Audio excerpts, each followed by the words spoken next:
Assalamualaikum warahmatullahi wabarakatuh. Perkenalkan, nama saya Muhammad Iqbal, dosen pengampu mata kuliah Hukum Pidana. Pada pertemuan pertama ini, kita akan membahas tentang pengantar hukum pidana. 1.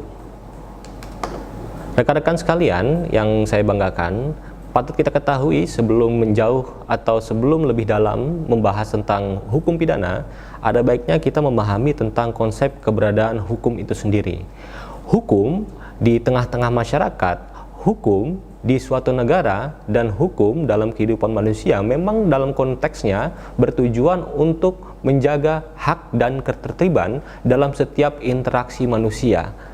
Tanpa adanya hukum, bagaimana yang rekan-rekan ketahui bahwa manusia akan cenderung tidak tertib dan cenderung akan mengancam baik dalam konsep hak individual ataupun hak secara kelompok, sehingga hukum tersebut dianggap penting untuk berada dan mengatur tentang apa yang harus dilakukan dan apa yang tidak harus dilakukan.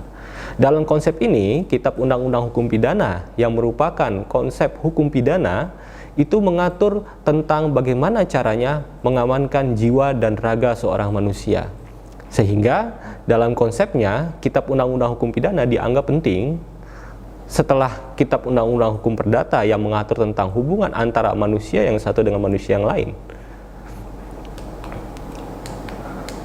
Selanjutnya, rekan-rekan sekalian, historis keberadaan hukum pidana di tanah air tidak lepas dari sejarah bahwa Indonesia pernah dijajah oleh Belanda pada tahun 1596.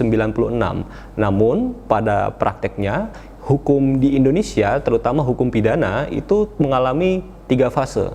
Pertama, dalam ranah hukum pidana adat, ranah hukum pidana dalam masa kolonialisme Belanda, ranah hukum pidana dalam masa pendudukan Jepang, dan ranah hukum pidana ketika Indonesia sudah merdeka.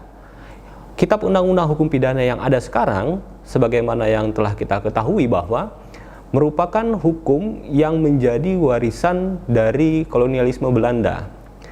Yang kita ketahui bahwa Wetboek van Strafrecht for Indians itu adalah kitab undang-undang hukum peninggalan Belanda yang diunifikasi dalam konsep hukum nasional.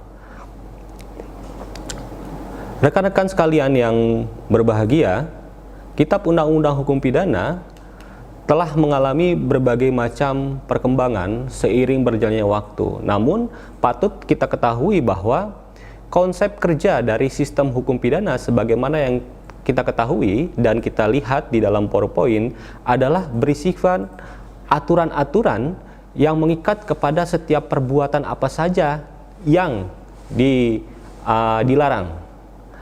Ada beberapa macam perbuatan yang dilarang sebagaimana yang telah kita ketahui, namun tidak semua perbuatan yang dilarang itu diatur di dalam Kitab Undang-Undang Hukum Pidana. Oleh karenanya, rekan-rekan sekalian, Kitab Undang-Undang Hukum Pidana seringkali belum dapat mengakomodir berbagai macam perkembangan anomali di masyarakat. Kitab Undang-Undang Hukum Pidana sendiri di Indonesia dikenal dengan Undang-Undang Nomor 1 Tahun 1946 tentang hukum pidana.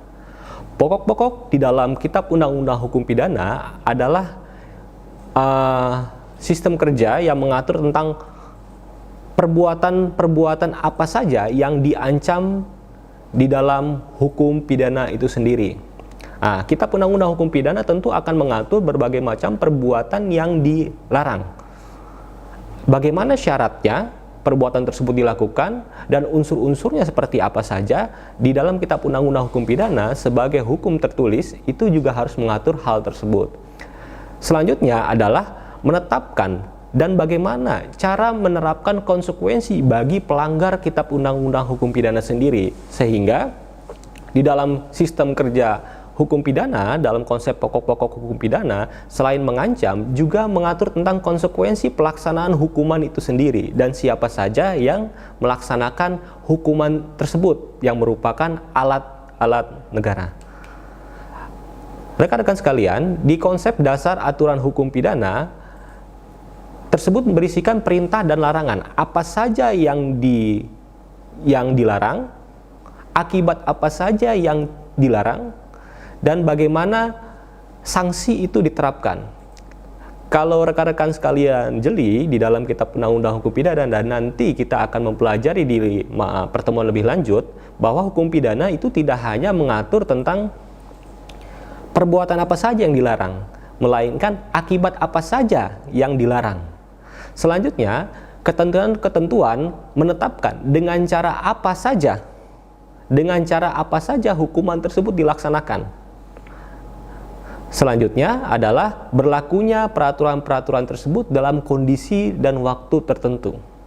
Di sini adalah kekhasan dalam kitab undang-undang hukum pidana bahwa tidak semua kondisi manusia yang melakukan pelanggaran dalam hukum pidana itu memiliki konsekuensi pertanggungjawaban hukum, dan nanti akan kita bahas di pertemuan selanjutnya. Namun patut kita ketahui bahwa kitab undang-undang hukum pidana yang ada saat ini itu cukup kompleks dalam hal mengatur kebutuhan menjaga keamanan jiwa dan raga manusia. Secara umum, pengertian hukum pidana itu terbagi dari dua istilah, ius ponale dan ius punendi. Ius ponale itu berisikan tentang kondisi di mana hukum pidana ditetapkan dan hukum pidana berlaku pada saat itu.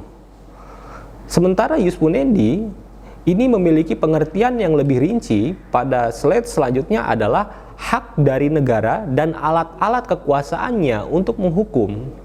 Sebagaimana yang telah kita ketahui bahwa alat-alat negara dan kekuasaannya yang diberikan kewenangan untuk menghukum seperti misalnya kepolisian, kejaksaan, dan pengadilan itu merupakan salah satu sifat pokok undang-undang hukum pidana, dan hukum pidana itu sendiri dalam konsep subjektif ius punendi, di mana dalam konsep ini hak dari negara untuk mengkaitkan suatu perbuatan dengan pelanggaran apa yang dilakukan. Tidak serta-merta kita dengan mudah bisa menerjemahkan suatu perbuatan yang dilakukan oleh seseorang dan perbuatan tersebut merugikan dengan pasal yang ada, lalu kita serta-merta langsung menghukum orang tersebut. Nah, itu namanya hukum jalanan. Hukum jalanan itu tidak diperkenankan di Republik Indonesia, mengingat ada hukum pidana di sini. Di dalam konsep hukum pidana ini, rekan-rekan sekalian akan melihat bagaimana negara dengan alat-alat penegakan hukum di negara tersebut melakukan upaya mengkaitkan antara suatu perbuatan yang dianggap melanggar dengan pasal dan instrumen hukum yang ada. Rekan-rekan sekalian yang saya banggakan bahwa kitab undang-undang hukum pidana itu terbagi dari 3 buku. Dan ini adalah hal pokok yang harus rekan-rekan sekalian ketahui. Pertama, buku ke-1 yang berisi pasal dari 1 sampai 103 yang merupakan ketentuan umum. Buku ke-1 ini merupakan azas di dalam konsep hukum pidana. Buku kedua yang mengatur tentang konsep kejahatan atau suatu perbuatan yang dihukum di atas 6 tahun. Buku ketiga adalah buku yang berisikan tentang pelanggaran. Nanti rekan-rekan sekalian akan mempelajari tentang culpa lata, culpa levis, dan lain-lain. Di buku ketiga, rekan-rekan sekalian berisikan 489, pasal nomor 489 sampai dengan pasal nomor 569, di mana di buku 2 mengatur pasal dari 104 sampai dengan pasal 488. Total dari buku 1 dan buku 3 adalah ada 569 pasal. Nah, pada pertemuan selanjutnya, saya harapkan rekan-rekan sekalian sudah menyediakan kitab undang-undang hukum pidana agar kita bisa mempelajari konsep hukum pidana secara lebih mendalam lagi. Demikian pertemuan pertama ini. Sampai berjumpa pada pertemuan selanjutnya. Wassalamualaikum warahmatullahi wabarakatuh.